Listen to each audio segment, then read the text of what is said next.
Hey, what's up everybody? My name's Rohan, otherwise known as the Roshank Redemption, and today I've got another Fallout 4 analysis and discussion video for you guys. The topic of today's discussion is a feature that I'm potentially most excited for in Fallout 4, and that feature is Cryo Weapons. For starters, in case some of you haven't already heard yet, Cryo Weapons are confirmed beyond doubt in Fallout 4. Why, you ask? Well, there are actually three main reasons why this is so. First off, Cryo Weapons were initially supposed to be a part of Fallout 3, but were cut from the final version of the game at the last minute for unknown reasons, as is evidenced by the Wikipedia article that is currently on the screen.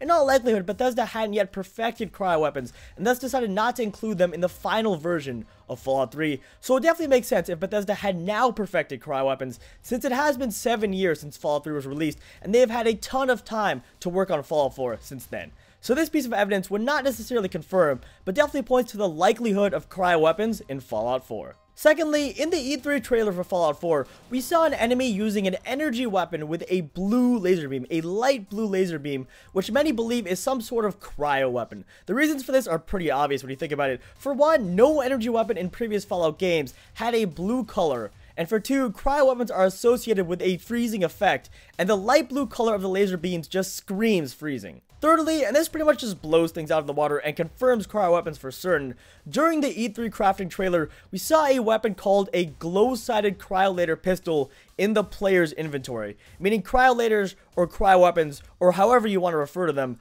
are going to be a part of Fallout 4 one way or another.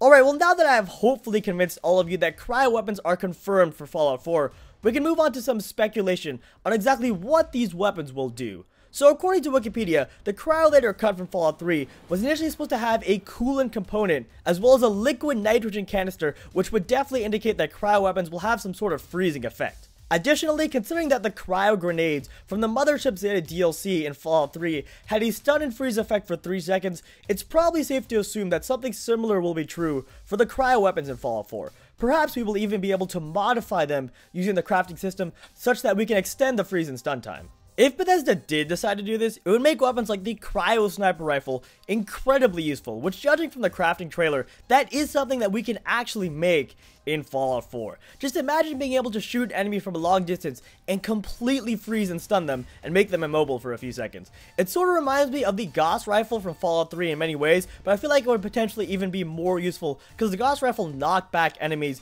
and sort of made them more difficult to shoot sometimes once they had been stunned. But if you can freeze an enemy, then they are completely susceptible to your future attacks. Another route Bethesda could go with this is to do something similar to the Skyrim frost spells and just have cryo weapons slow down the enemy considerably. In all honesty, I actually feel like this is the more likely route that Bethesda is going to go, because if cryo weapons could stun and freeze enemies with just one shot, then they would be incredibly overpowered. So while this option is less exciting than the previous one, I ultimately feel like it's more likely that cryo weapons will simply slow down enemies as opposed to stunning them completely.